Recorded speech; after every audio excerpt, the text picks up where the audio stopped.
The galactic chamber echoed with the smug laughter of 100 alien delegates.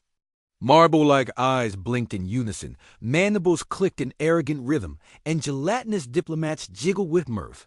On the central dais, the supreme arbiter of the Zark Coalition raised a three-fingered claw. "Let it be known," he declared in a voice that hissed like steam, "that by this resolution, the Terran Confederation is now officially sanctioned." The laughter swelled dotted the back of the room. Commander Elias Grant stood silently, arms folded behind his back, the only human in the chamber. His Earth-made uniform, sleek and minimalistic, looked unimpressive next to the jeweled robes and living armor of the other delegates.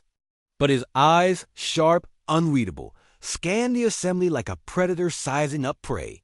Beside him, a slender robotic aide whispered in his ear, "Sanction means military blockade, asset seizure, and permission for hostile actions."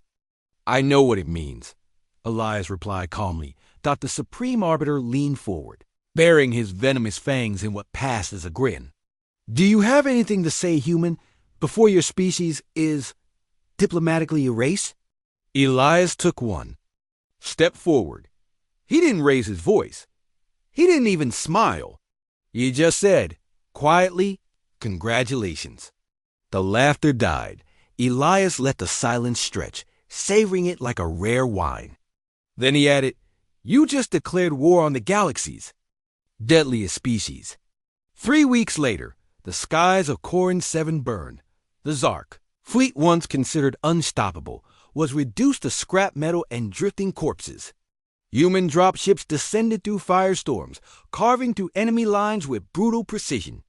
Plasma shields melted under kinetic rounds. Biological horrors engineered to devastate armies were wiped out in minutes by Earth's adaptive nano-drones. Captain Threx of the Vern Dominion watched in horror from his crippled command carrier. "They weren't supposed to fight like this," he croaked. "They were supposed to be primitive." The bridge shook as another railgun round tore through the deck. On the planet's surface, Commander Grant stepped out of a gunship, his boots crunching over alien bones. Behind him, Terran Marines in exosuits fanned out with surgical coordination. Drones zipped past, scanning, eliminating, rebuilding terrain for human use all in real time. One of the captured enemy officers, Azentari with translucent skin, hissed, "Why are you doing this?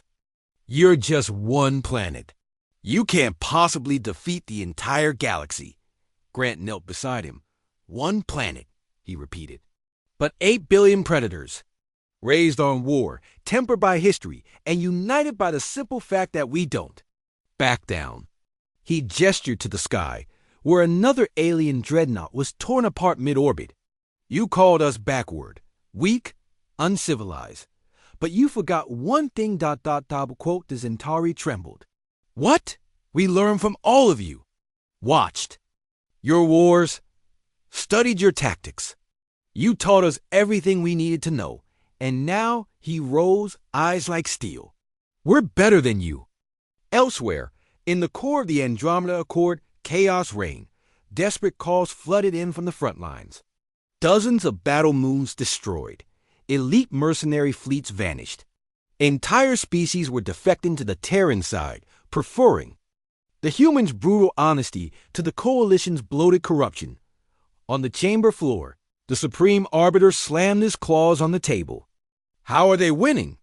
An aide stuttered. They weaponized AI, developed quantum warfoes, reprogrammed captured biotech. And they have something called orbital surprise parties. Surprise? What? The lights dimmed.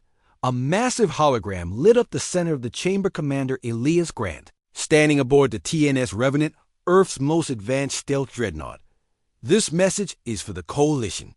He began, tone measured. "You thought Earth was alone, weak, a minor player." He leaned closer. "But every time you pushed us, we adapted. Every time you betrayed us, we evolved. You taught us exactly how to beat you." Behind him, the silhouette of Earth flickered. Not a blue marble of peace, but a fortress planet, bristling with weapons. You gave us every reason to become monsters. Now you get to live with what you made. The hologram ended. A few seconds later, the orbital strike began. 6 months later, peace was declared. More accurately, surrender. Dozens of galactic powers signed the Treaty of Seoul, granting Earth diplomatic supremacy and unrestricted travel across all sectors. War reparations flowed in. Human advisors were installed in every major empire. Old laws were rewritten. History itself was edited. And in the center of it all, humanity stood, not as conquerors, but as survivors who learned how to win. In a small memorial garden atop Olympus Station, Elias Grant stood silently. Around him, the names of fallen. Terran soldiers, scientists, civilians were etched in the black obsidian walls. A young alien child approached him. "Is it true?"